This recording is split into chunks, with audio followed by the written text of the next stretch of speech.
Ismail Ahmed Naqs from Somalia. My question is, how does a person go out buy a home in the West without interest riba?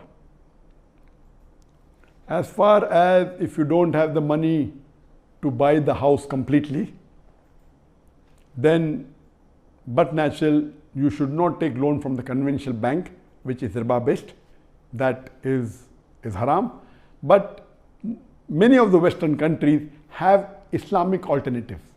You can go to an Islamic bank, whether it be in UK, whether it be in America.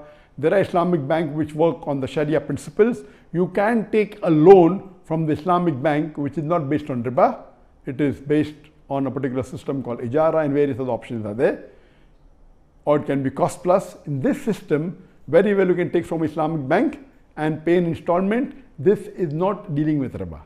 This is one of the ways that you can do, or there are many Muslim organizations which have a pool of money where they internally help members among themselves, where they give a loan to the member of the organization who pays in installments.